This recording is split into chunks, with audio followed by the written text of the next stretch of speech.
So we have found Tandy, the mother of the little cub. The little cub is still hiding, but we're just going to sit here very quietly and enjoy her. You can see she's very hot.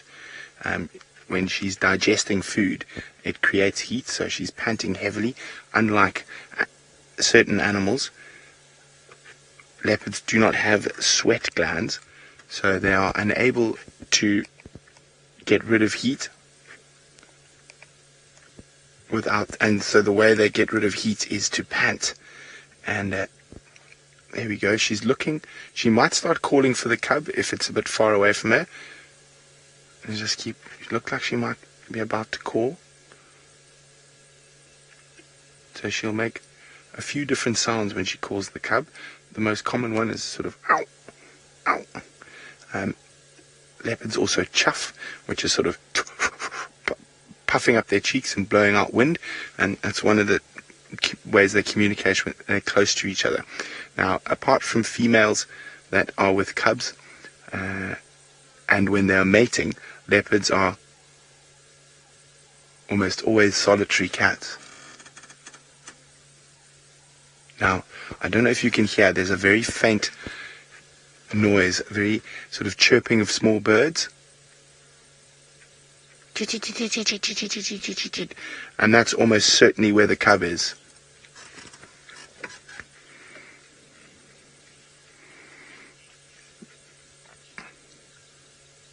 Marshall is wondering, are leopards concerned about hyenas scavenging their kills? Very much so. Now, the only reason she hasn't put this kill up in a tree is when she caught it, it was an adult male impala, and that would have been too heavy for her to take up the tree.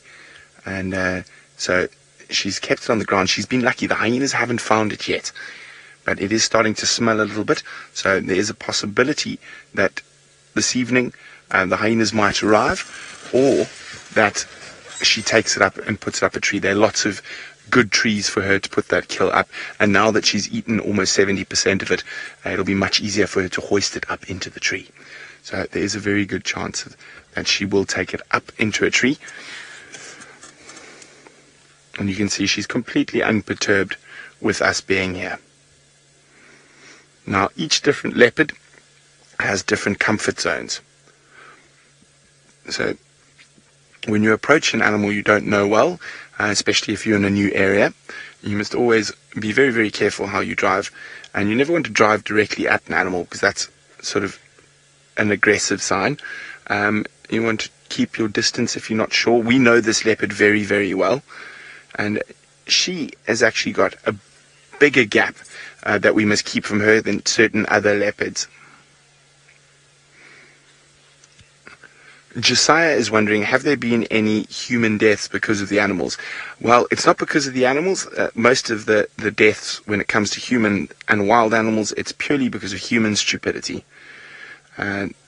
Leopards have killed people in the Kruger National Park, which we are unfenced with, but people doing silly stuff at night and without torches and whatnot. But most animal-human conflict is all on the humans, and well, unfortunately for the animals. And often the animals can get a bad name from it. But if you know what you're doing and you treat the animals with respect, you normally don't have any problems.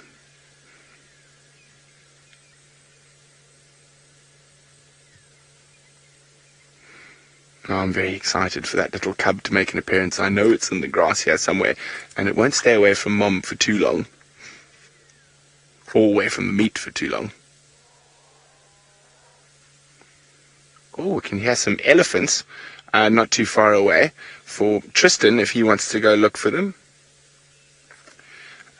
So if I'm just going to ask our final control to let Tristan know that there's some elephants on Cheetah Cutline Junction, Buffalo's Hook Cutline, making a lot of noise, so Tristan can go look for some elephants. So Katie was wondering, how do we know which individual leopard this is, and how do we identify them? Now, we know the leopard territories here very, very well. Upset elephant trumpeting in the distance there.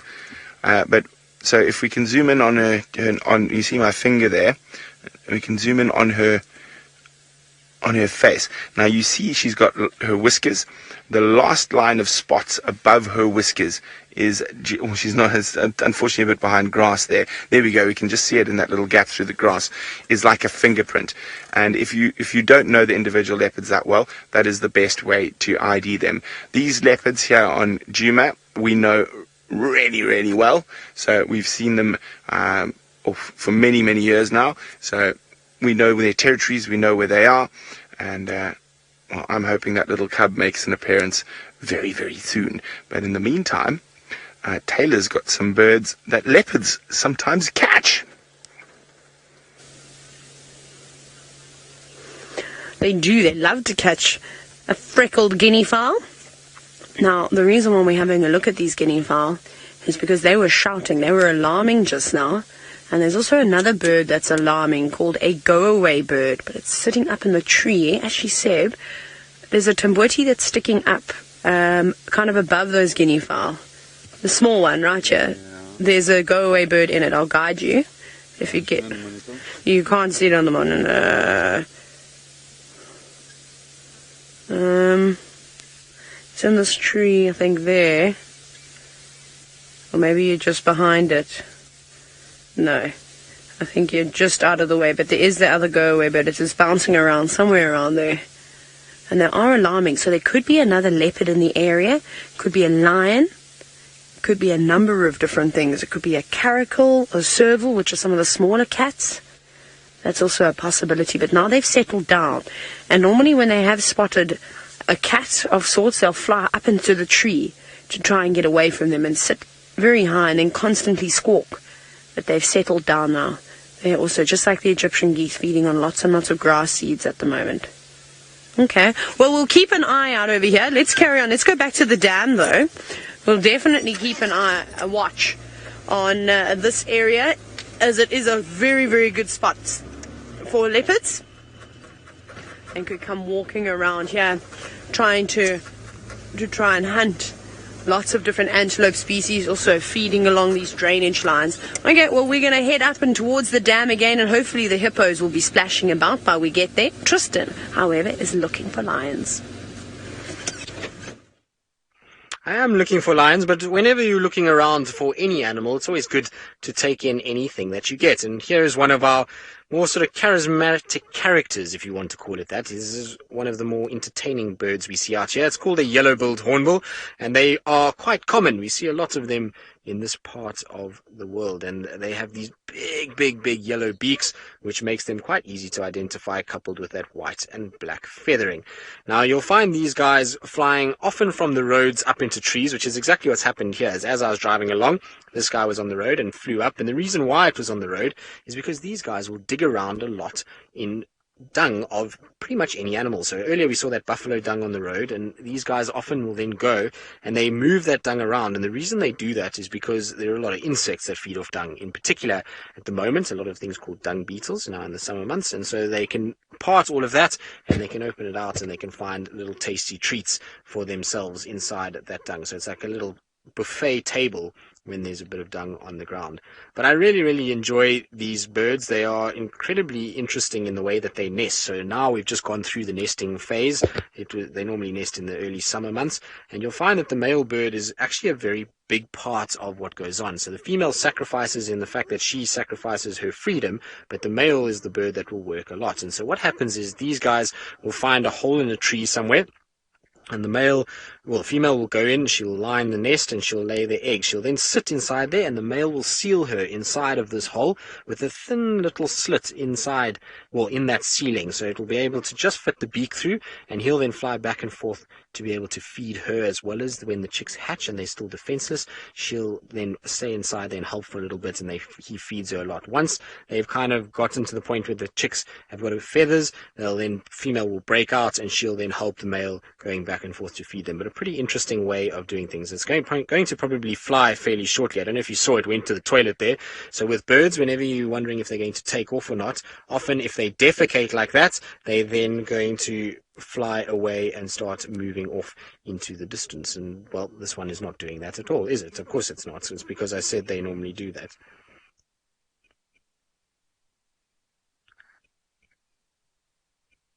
Damien, you're asking about sunrise and sunset and whether the animals are more active at those times. Yes, most definitely. They are far more active at those times, and there's a reason for it, is that during the times of sunrise and sunset, you've got quite low light, which is very, very good for predators. So predators are able to move around a little bit better undetected. It's also much, much cooler at sunrise and sunset. It means that the animals can move and not get nearly as hot as they would during the middle part of the day.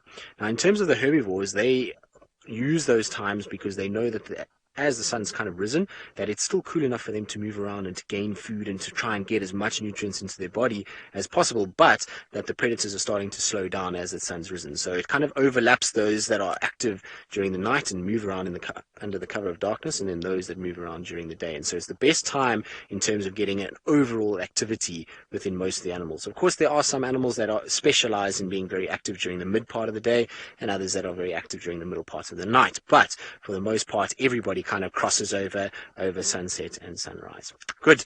Now we're going to carry on, try to see if we can find these lions. Now while we do that, let's send you back across to the most beautiful spotted cat with Brent.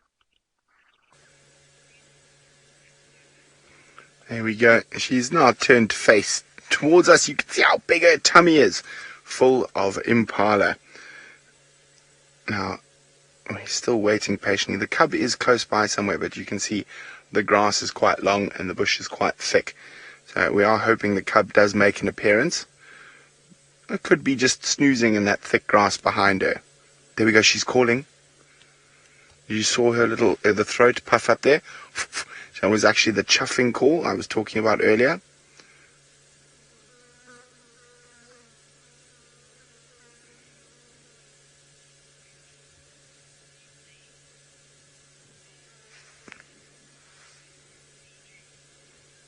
DJ is wondering how rare is it to see leopards in this area. Well, we're very fortunate in this area. This is one of the best places in the world to see leopards, and we see leopards almost every single day. So we're very, very lucky here. This is a very important, or it's probably one of the best places in the world to see leopards.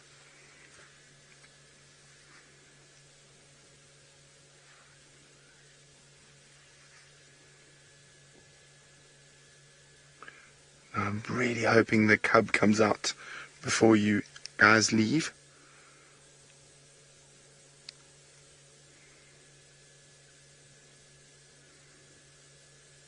So the cub's definitely very close if she makes those chuffing noises.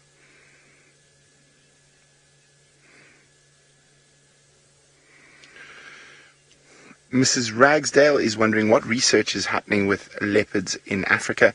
There's quite a bit of different research in various different parts of Africa. In this part of Africa at the moment, there is an organization by the name of Panthera that have an ongoing study to do with genetics and also with poaching and the skin trade in leopard skins. Now, there's actually a religious grouping called the Shengi Church, and somehow they're in northern Zululand. They decided that leopard skins would be their sort of emblem, and so we actually have little vials, and any new leopard we see, we collect a feces sample so the guys can run genetics, and then they collect skin samples off those the church wearers' leopard skins to try to determine which leopard populations in southern Africa are under threat. It's not this leopard population where we are is very healthy and not under threat at all, but it seems like Taylor has got a bird who's managed to catch something. It's got a fish. Now I'm having a look to see what it is, because I haven't seen a cormorant or a darter in such a long time. I actually need to check myself here, so I'm going to have a very quick look. I think it might be, it does look very much like an African darter. Let me confirm my suspicions here. Yes, you see that white stripe going at the back of its eye? It is indeed a beautiful African darter. Can't tell you when I last saw one of these birds. Also, the hippos are all chatting, so that's that noise. Now, look how it's trying to take some of the scales off of the fish it caught. Now, they're exceptionally good swimmers, the darters. Very nimble and quick in the water, with a very spear-like beak, which it would have used to jab that little fish. That's quite cool. So I'm just shuffling in my seat, getting a better look at my monitor. Now, normally they're quite capable of just swallowing them whole. Look at the hippos now. What's going on here? Look at the little baby porpoising to the left. Left, other left, yeah. Oh, all the animals are getting very excited. Okay, it all seems to have settled down now with the hippos. Shall we continue watching that heron, the darter, eat the fish? My goodness, we don't know where to look. There's so much action at Chitwa Dam. But that's very special to see. Now, of course, this heron needs to be very... Well, I keep saying heron because that's what we normally see out here catching fish. This darter needs to be careful, and you can see it trying to turn the fish around. It has to swallow it head first. If it tries to swallow it by a tail end first, it's going to end up choking. Did it swallow it? Look at that. Very cool. Very quick, too. Now, did it drop it? I missed that completely. Sorry, I heard guinea fowl alarming again and my attention was drawn in that direction. I can't believe it dropped it. Well, that was silly. Oh my goodness. Anyways, well, this bird is not like a goose, I'm afraid. And, sorry, I was just waiting for Nikki to finish talking. Anyways, what I was going to say is that that darter is going to have to come out of the water now to dry its feathers because it can't secrete. It doesn't have a preen gland that waterproofs its feathers like the Egyptian geese do. But that is all the time we have for you today, and I hope all of you that have joined us enjoyed it. And we're looking forward to you joining again on the next safari. But we are going to say goodbye to all of you, and I'm going to send you back across to Brent now, who's going to open for the next school. Oh, a big hello to Avoca West School in Illinois. Welcome to your very own live African safari. And here we have the Prince of Predators, one of the most elusive cats in Africa, a female African leopard. And she actually has a little baby somewhere around close by who's probably just snoozing in the long grass. So we're hoping that while you're with us, the little leopard cub will come out to join us. Now, please, guys, send through your questions. I can't wait to hear what questions you guys have about all the wonderful African animals. Now, of course, I'm not the only person out here. You have got Taylor and Tristan, who are also searching for animals for you. But my name is Brent, and I have my good friend Craig on camera. And this is very exciting. We are a few feet away from a wild leopard. Isn't that amazing? So there she is. Now, I'm hoping that she calls the little baby out, who's probably very close by here somewhere.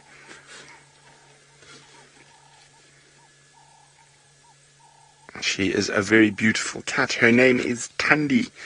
And if I remember correctly, she's 11 years old. Or she could be 12 this year. Not sure.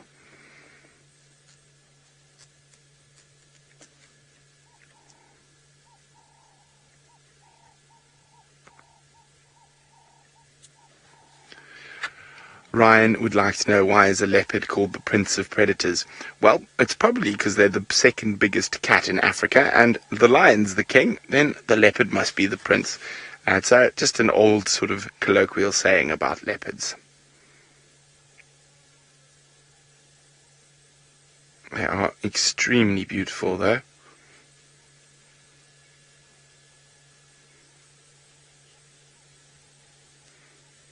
Now, as I said, I'm not the only person out here, so I'm going to send you across to my good friend Taylor, who's at a big waterhole. Let's see what she's found. Hello, hello, all of you. I'm so excited to have you on my vehicle. What a privilege to have the Avoca West School join us today. Very, very nice. My name is Taylor, like Brent said, and on camera with me today is Sebastian. Hello, everyone. You can just call him Seb, though. That's what we all call him. Now, like Brent said, we're at a very, very big waterhole, and it's so exciting. Look at all the hippos that we've got in front of us. Isn't that amazing? Lots and lots and lots of hippos, and they're all getting very excited now because the sun is set. It's starting to get nice and cool, and they are only just about to start their day. Now, there is one hippo on the right that's doing something quite crazy. Look at that.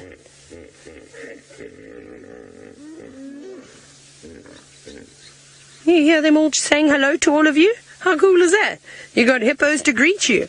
I try all the time. There's one that's opening its mouth, quickly clamping it shut, and was doing a big smile for all of you so you can see its teeth.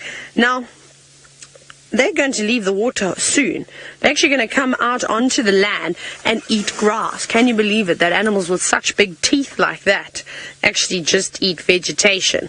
So they've got a long night ahead of them. But this is the fun part, is because they do get excited, and there are lots of little hippos in and amongst the big hippos, and they get very excited at this time of the day. And they play with one another, and they chase each other in the water, and they splash, and then, like we just saw, they will open their mouths. Oh, there's another one getting excited. So what that hippo is doing is it's actually going to the toilet now. Look at that.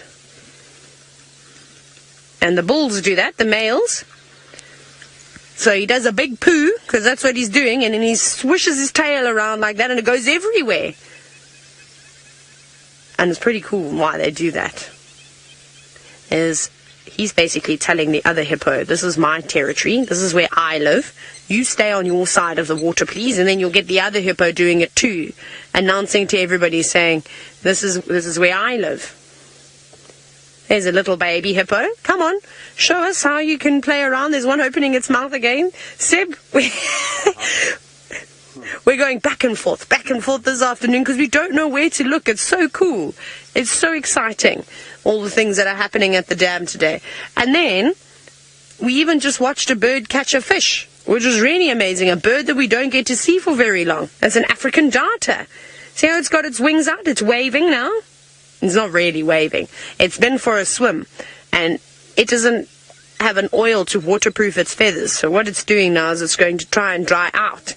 You can see it's cleaning itself. And there's even a pied kingfisher just on the branch below it. You got it in frame, in fact, Seb. Look how cool that one is. So that bird is one of the only birds in southern Africa that is able to hover.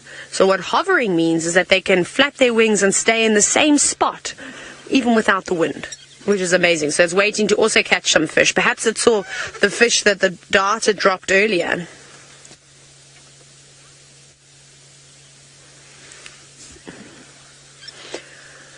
Now, Lucas, hopefully the hippo is going to open its mouth so we can answer your question properly, but you're wondering, why do they have such big molars like the humans do?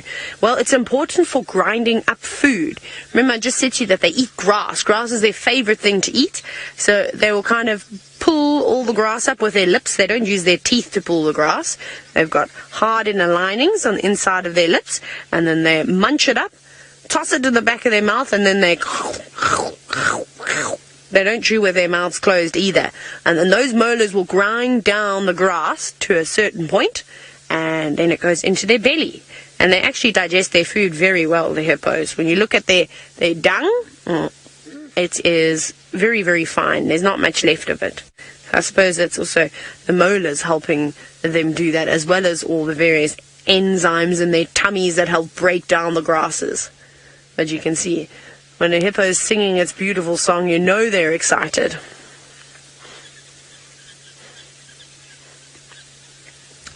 Now, I wish we could have a hippo come out of the water so I could show you how big they are, because, Rohan, you're wondering how much can they weigh. Well, a very big hippo bull, like the ones we saw swishing their tails around. Just let that hippo finish what he was saying. They can weigh up to 2.5 tons, even sometimes a little bit bigger than that. But the females, the girls, don't get that big. They're a little bit smaller than that. So it's like I suppose, Seb, how much does a normal car weigh?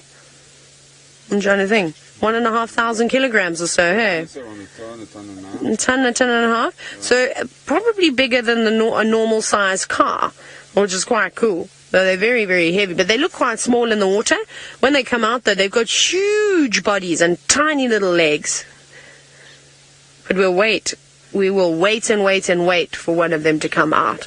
But we're not going to leave the dam. I think we're going to spend a bit more time here. Tristan, however, has got a surprise for you. So I do indeed. Behind that bush is a big buffalo bull, but in front of that bush is Hosana male leopard. So we came along the road and we found very fresh footprints and dung, and we saw a buffalo up ahead and we thought, well, maybe he's at the waterhole. And then we came along and Hosana was sitting staring at the buffalo as he is busy doing now. So there's the two of them kind of facing off. How cool is this?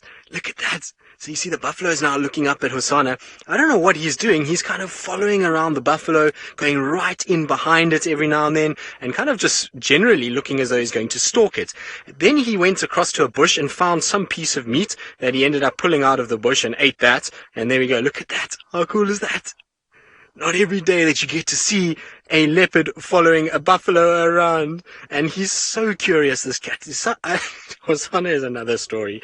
We wouldn't expect a young male leopard to follow a big old bull buffalo the way that he is. Look how he's doing.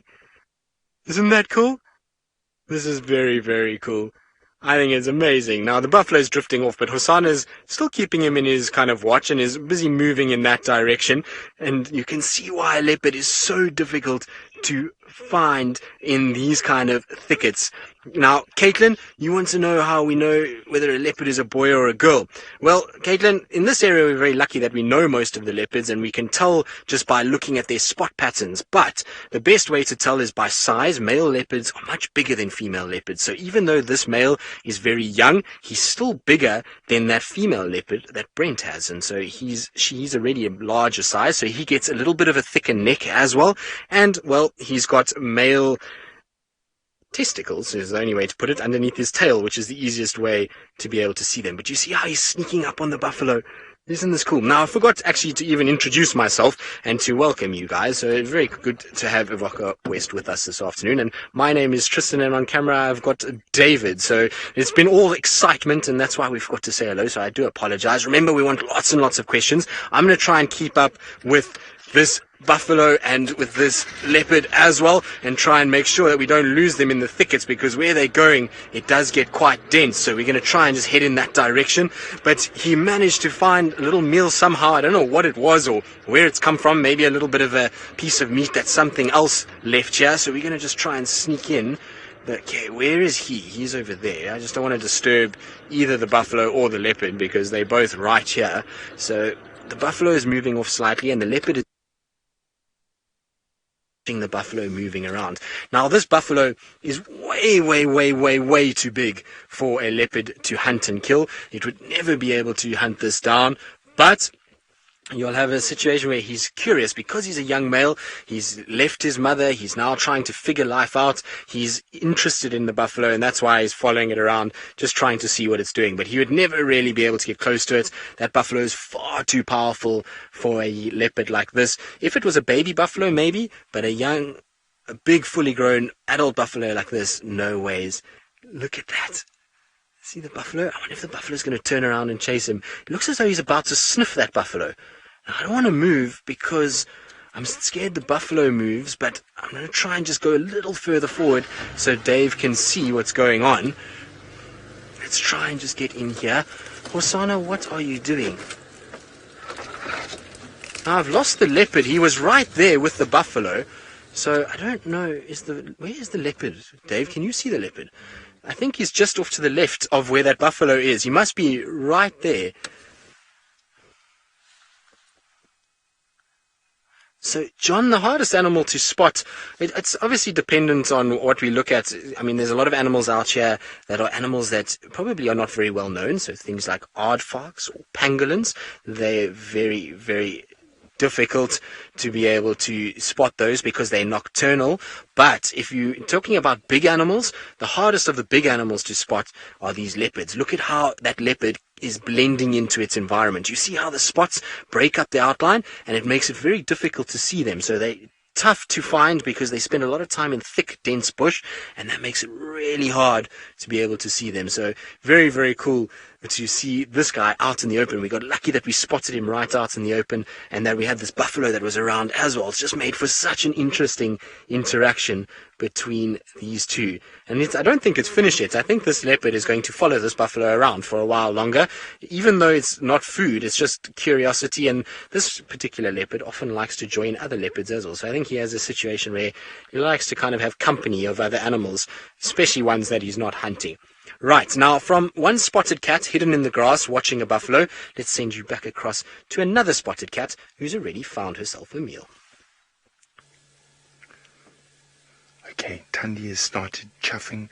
She's calling for the cub at the moment. So any moment that little leopard cub might appear. This is very exciting. I have never seen this leopard cub before. So I am very, very excited to possibly see the cub for the first time. So you see when she blows her cheeks and goes, it's called chuffing.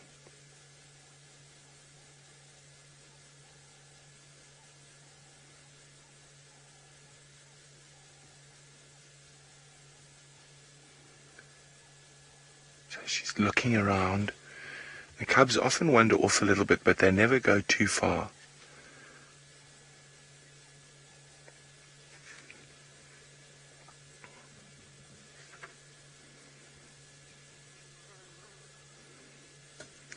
Trevor is wondering, do leopards have spots when they are born?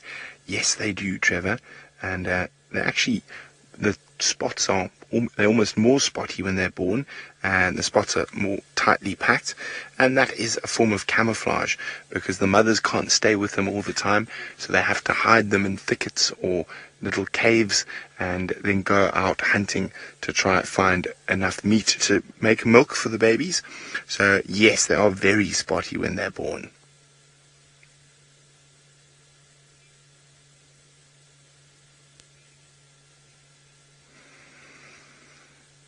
Hi, Will. Will is wondering, how many babies does a leopard have in a litter? Normally 1 or 2, and rarely as many as 3, but normally 1 or 2. So in this case, as far as I'm aware, she only gave birth to 1 cub. They do have a very high mortality rate as well. There's the cub. It's here. Hello, little one. Hello, precious. Isn't this amazing? Hello, you. This is the first time I've ever seen this little cub. Hello, you. Full of mischief. Isn't she absolutely beautiful? It's a little female.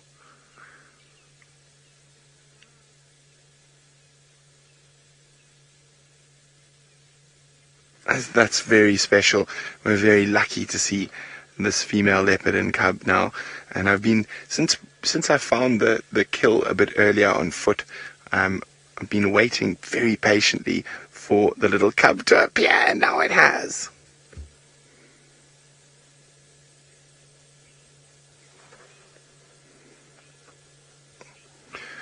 Kate is wondering, at what age do leopards have babies? So female leopards normally become independent of their mothers at anything from as young as a year old, but normally close to sort of 18 months old. But they will normally only start mating at around 3 years old. So somewhere between 3 and 4, they'll have their first litter. Now, of course, there are always exceptions to the rule. But I'll tell you about that later, because Taylor's got something amazing to show you.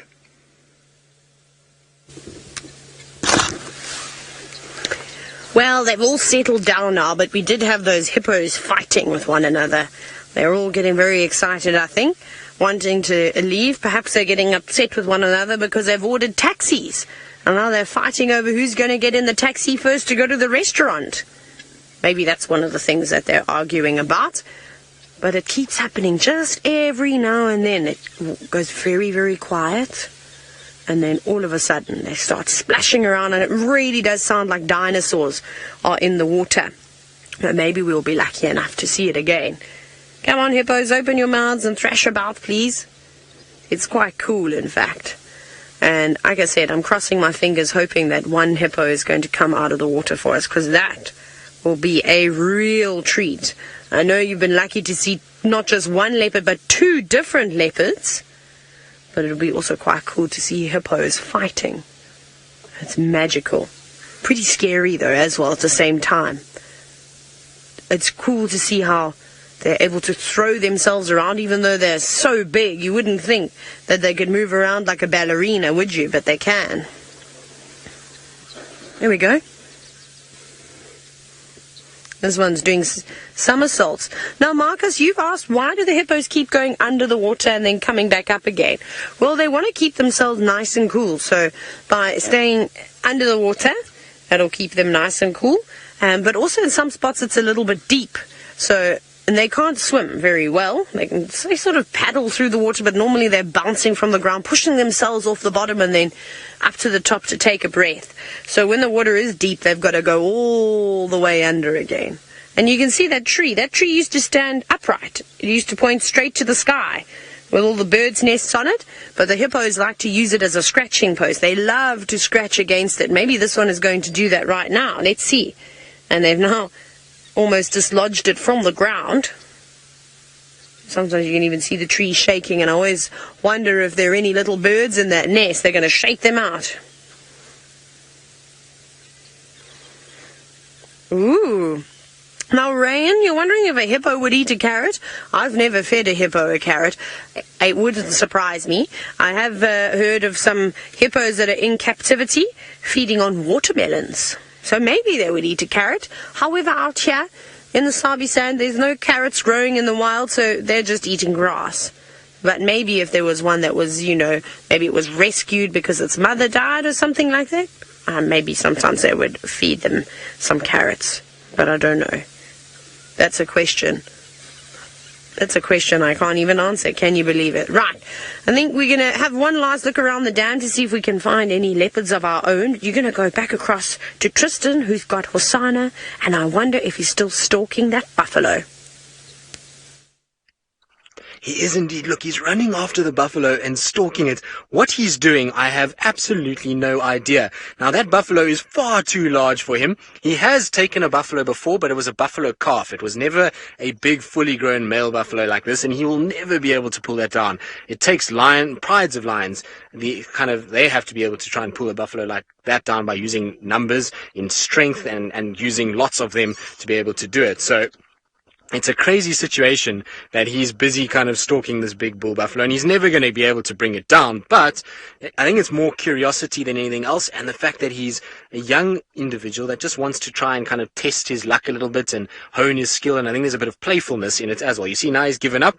He's decided, nope, I'm not worried anymore, and he's going to carry on. But he's really looking amazing. Now he's going to where the buffalo urinated. You see, he's smelling around there. So I wonder, and now he's going to roll in it. Now this is very interesting because leopards do this from time to time. What they'll do is they find the dung of buffalo or the urine of buffalo and they'll roll in it. And the reason they do that is it just masks their scent a little bit and helps to conceal them and make sure that they don't get into a situation where they get smelt before they get seen, or when they're hunting, they're able to stalk without getting smelt at all. But how cool is this? You see, he's still watching the buffalo that is busy wallowing in the water at the moment. He's always a very busy cat. He's got a lot of energy. It's because he's still, like I say, a little bit younger. He's only about 2 years old now, and so it's not very old at all. And he's got a long way to go to become a dominant male leopard, but he's certainly practicing skills that he's going to need as he gets older. And the fact that he's willing to try these things is quite interesting. So Hope, yes, there are different kinds of buffalo. Here in South Africa, we only get the one type of buffalo, which is the African buffalo or Cape buffalo. And then you will get also what's called a water buffalo, which occurs in Asia. And there has been some that have been released in Australia as well. Now, I'm going to try and catch up with this leopard quickly because it's moving around quite a bit and we don't want a situation where we lose sight of it. So while I try and kind of catch up with it, let's send you back across to Brent and Tandy and the little cute cub. Well, the little one has been playing hide and seek with us. She's come closer to us. it keeps sort of peering at us through the little tree. Well, now she's decided we're not that interesting.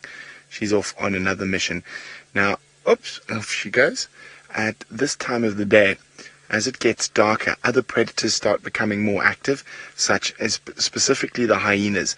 Now, with the kill on the ground and with a young cub here, we don't want to stay at night. That might put their kill at risk for being stolen, or the cub at risk from a potential attack by hyenas. So we're going to have to say goodbye to the little one and the little and the mom, and move off and go see what else we can find. But I'm just on top of the world. It's my first sighting of this little cub, so very, very special indeed. Let's have one last look at Mom. I don't know where little cubby's disappeared to into the long grass. She's doing such a fantastic job raising this little cub. So we're going to leave them in peace and come back and check on them early tomorrow morning. Okay, so while we move out of here very carefully as not to disturb them, let's go across to Taylor, who's got a live version of what the leopards have been eating. Look how cool this is. It's the biggest group of impala I've ever seen. And it's not just the impala. Look at all the hippos coming out of the water to the right. Seb, look at that. Look at them. Oh my goodness. 1, 2, 3, 4, 5, 6. Oh, that's amazing. Now you can see the hippos. Big ones, small ones. That is the coolest thing I've seen all day. Now, they're walking right towards the lodge. I think they might be a little bit early for dinner. I don't think the guests are even back from safari, but that is amazing. Do you know that I've come down to this dam almost every single afternoon for maybe about a year now, hoping to see the hippos come out of the water at night, and then look, just because you joined us, they've decided to come out. So you've been very, very lucky today, been very spoiled. So there's mum and little babies too, all very happy to have something to eat now. Now, John, you're wondering, how do you tell if the hippos are babies or adults? Just by their size. So the really little ones, like that one walking now, is probably about 2 or 3 years old. And we just actually saw a really, really small one, which I might be able to show you a picture. There's some, on the left, there's some even smaller ones. All the hippos calling now. See, that's a really little one there. So it's really just by their size. And I mean, a little hippo's head is much smaller than an adult's head. Goodness gracious. A beautiful chorus this afternoon. Look at that light. Look how stunning that is. So isn't that an amazing sunset? We might not be able to sunset, but we definitely can see the reflection on the water now. I was really lucky that you got to see those hippos, because they've all gone back into the water now, just like these ones. So a very, very quick view. Come on, who's going to thrash around for us? Oh, wow. Look at those views. Well, when they're outside of the water, you'll be super surprised. They can reach about 30 kilometers in sort of speed. I'm just trying to think of what the conversion is. Perhaps someone in final control can help me. Look at them run. They're showing you. They can even move very quickly in the water too, as you just saw. I don't think they'll be able to get to 30 kilometers an hour in the water, but when they come out on land, it's pretty quick. And you saw how little and stumpy their legs are. So it's not necessarily the easiest thing. That's very cool. And there's lots of guinea fowl. There we go. So a hippo can run at about 16 miles per hour, maybe even a little bit more than that. But that's pretty quick, though.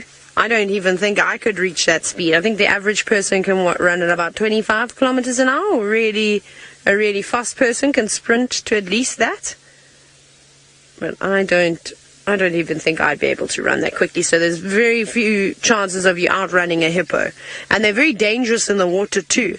When I was working in Zambia, on the Great Zambezi River, there's so many hippos around.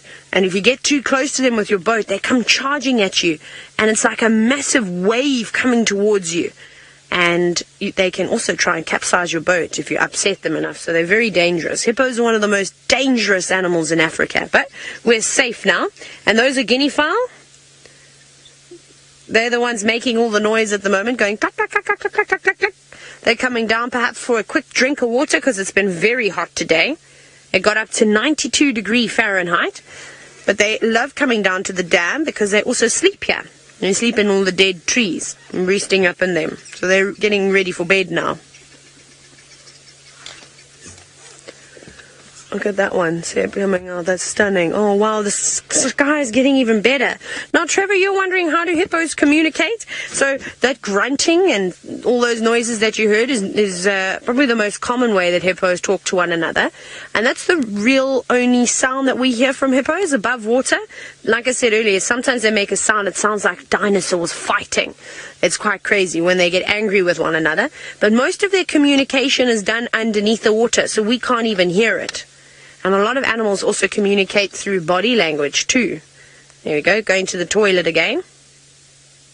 But this is so stunning out here. So stunning. I don't think I've ever seen it so pretty here before. I think we got very lucky today.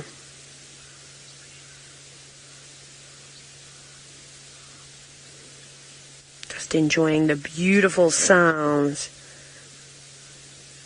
Amazing. So there's just one of the antennas that you can see. And that big tree in the distance, or the one on the left, sorry, that's the tree that the guinea fowl like to sleep in. And wouldn't it be nice if they decided to fly up top there? It would make for a beautiful silhouette. But they seem to be choosing a different spot today to sleep in. They don't want to sleep in that tree. Well, this has been beautiful, and I hope that you've enjoyed it, because the light is going to fade very quickly now. But what a nice sunset. Off we go back to Tristan to see what young Hosana is doing next. Well, for now, he's just having a bit of a relax and a scratch of his chin. So he's trying to probably get rid of a little itch that he has. Maybe there was a tick that had caught him there. Now, off he goes. He's going to walk into the most brilliant sunset that we could possibly ask for. So he's just kind of meandering off into the bush. And you can see those orange colors that are there. Really absolutely beautiful. Now, I'm going to try and keep up with him because he's moving off into a thicket. And so I want to just make sure that he doesn't go too far. And the reason he's moving that way is because there is that buffalo has gone in that direction. And so I'm going to try and see if we can just get around so that we can see him that side. But how beautiful is the sunset this evening? It's just everything has kind of come together absolutely perfectly. So there's our leopard still inside there watching the buffalo, which is also walking around in this area. So we'll just stop here. Should be perfect to be able to see him. Now I've got my lights of my car on so that I can see where I'm driving. It will just be handy to follow him with that. Normally what we'll do is turn off our lights and use an infrared light, but it's going to be easier for me to drive like this. So, Mrs. Michael, no, leopards don't hunt in packs. A leopard is the only true solitary predator that we have in terms of the big predatory animals here. So if you think of wild dogs, hyenas, cheetah, lions, all of those will at some point form groupings together when hunting. Whereas with a leopard, it's a sole hunter. There has been one or two reported cases of a female bringing down something and the cubs coming in and trying to kill it as well.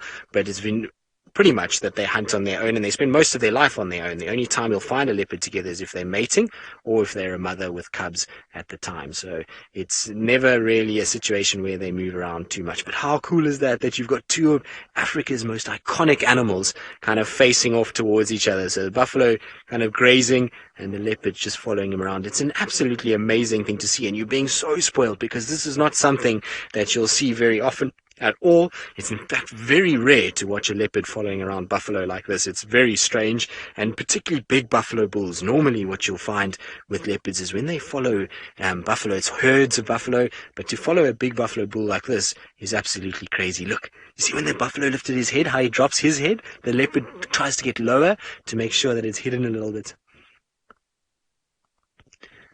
So Rohan, the reason the leopard is rolling in the urine of the buffalo is to hide his scent. So a leopard has a scent and a smell, and so as he walks around, things like impalas and various other types of animals will be able to smell that leopard. So if it rolls around in the buffalo urine, then it smells like buffalo urine or buffalo dung, and it's not easy for the other animals to then smell, oh, there's a leopard here, and then they are far more alert. If they can't smell a leopard, then they're more relaxed and they'll feed, and they won't actually try and go after, well, try and run away from that area. So it's important for a leopard to do it because it just masks his scent a little bit. It makes it easier for him to move around unnoticed. But what we're going to try and do is just sit tight for a little bit because our leopard is not moving too much. And look at the beautiful color in the sky as well. Wow, it is a perfect way to finish a day, that's for sure. We are being thoroughly spoilt.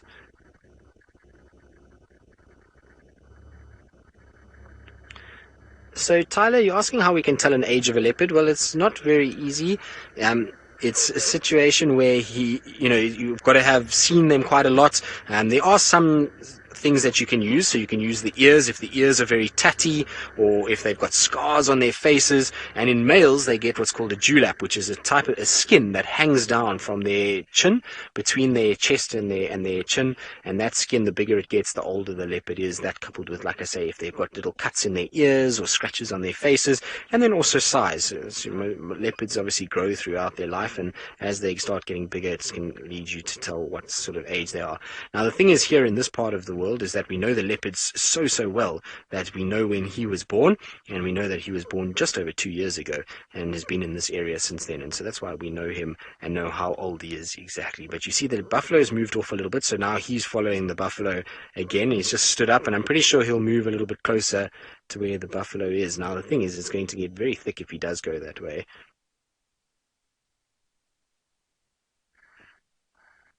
So, Rohan, you're asking how many elk a leopard would eat in a day. Well, Rohan, we don't actually get any elk here in South Africa, so none is the answer to that. Here in South Africa, we don't have anything like that. We have what's called impala, which is what you saw with Taylor. And so in a day, probably not very many. So you'll have a situation if they catch something big like that female leopard that you saw with Brent. If it catches a big, fully grown male impala, that's 3-4 days worth of food, not just 1 day. So they don't eat an antelope per day. They can eat an antelope and go almost 10 days before they have another one. It depends just on how big that antelope is, or that meal that they get.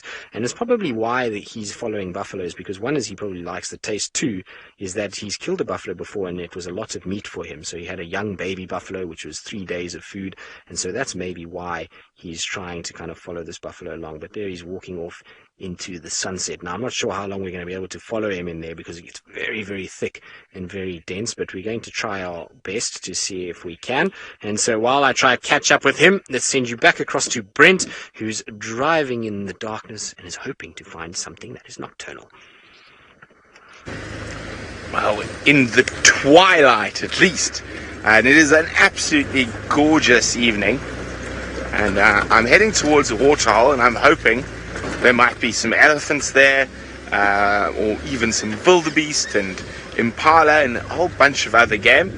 And I'm about to get my big spotlight out, but it's not quite dark enough for a spotlight just yet. But I just got to make sure it's ready. There it is, just in case. I'm going to need it just now. And at the moment, there's still enough light from the setting sun to see what's going on around me. It's one of my favorite times of day at the moment. All the nocturnal animals start coming out. Hello, Kate. Kate would like to know how fast leopard run. Very fast, Kate. Around 70 kilometers an hour, but they never keep it up for very long. So it's, if you really want to sort of do it properly, it's about 24 meters per second, but they very seldom keep that up for more than 10 meters. So they are stalk and ambush predators, so they tend to sneak very close to small to medium-sized antelope. Hosana is crazy. He's trying to catch an adult buffalo, but I think he's just playing.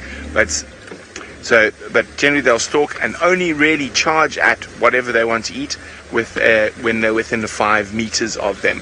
So they are ambush predators, stalk and ambush predators, unlike certain other animals which you would call coursing predators. So hyena, if they have to hunt themselves, or African wild dog will course, which means they will run down their prey. They'll just keep running and running and running. Oh dear. Fortunately, nothing at the waterhole right now. So let's go check the open plains above the waterhole, see if there's anything there. Now, at this time of the day, we might get lucky to see an owl or a nightjar. And an excellent question from Caitlin. And I was actually about to start talking about the nocturnal animals, Caitlin, so our great minds think alike. So, Caitlin, we have jackal, serval, which is a type of little cat, African wild cat, caracal, which is another type of little cat, and white-tailed mongoose, which is a nocturnal mongoose species, civet, which is also nocturnal. It's actually a good time to see civet at this time of the day. And of course we've got quite a few nocturnal birds, the owls and the nightjars. I'm hoping I can find at least one of them, or both if we're lucky. And hyenas, lions, leopards are all mostly nocturnal. So there's a lot of nocturnal stuff. Genets, which is a relative of, or I suppose more closely related to the mongoose, but they do look a little bit cat-like. They're little nocturnal predators that eat mice and birds and insects. We've actually got a few that live around our camp. And what else can I think of? I'm trying to think. There's so many wonderful nocturnal things. There's even nocturnal beetles and nocturnal moths that might come out tonight. 70% of your smaller, more interesting mammal species only come out at night. Oh, bush babies! Oh, there we go. I was hoping for one. There's a nightjar. Aha! There we go. And that, whoa, off it flew. I didn't get a chance to see what nightjar that was properly. It might land again. Let's just wait. It looked like it could be a fiery neck nightjar. So nightjars are very cool. So they've got, you saw how big their eyes were, and so they've got these very big eyes, and also very big mouths that open very wide. But on the side of their mouths, they've got feathers that are almost like whiskers. And what happens when they come out and they grab a moth or a nocturnal insect that's flying around, and it goes a little bit to the left or to the right, those little sort of feather whiskers help them to catch it. Okay, let's see if we can find another one that we can have a slightly better look at. Oh, there's one just ahead.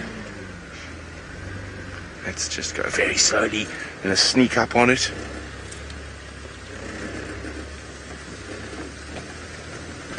There we go. It could be the same one who's just landed a little bit. Oh, he might land back in the same place. There we go. There we go. It looks to be a fiery-necked nightjar. Oh, and off it goes and back again, catching all the insects. So you can see how big their eye is, and we can't see how big its mouth is. Okay, let's keep moving.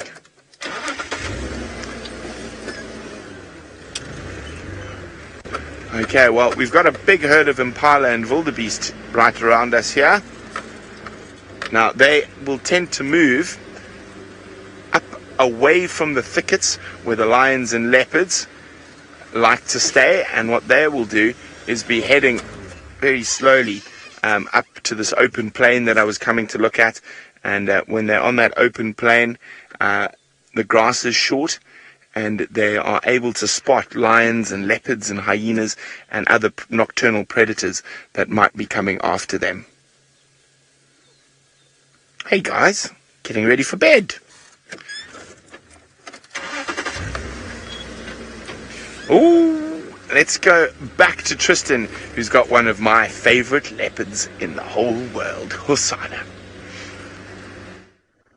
It is your favorite leopard, Brent. Hosana, I know, is one of Brent's absolute favorite because Brent was the first person to ever see Hosana and to ever find the den where Hosana was being kept. But Hosana is now gone into an area that I don't think we're going to be able to go. There we go. We can get one last view of him, I think, before he disappears. He's gone down a very steep drainage bank and he's going into a thicket that we're just not going to be able to follow him, unfortunately. So he's kind of heading there. You can see he's kind of lost him behind the bushes. So that was still absolutely amazing. At least we had luck and we managed to find him and we had to see the buffalo as well.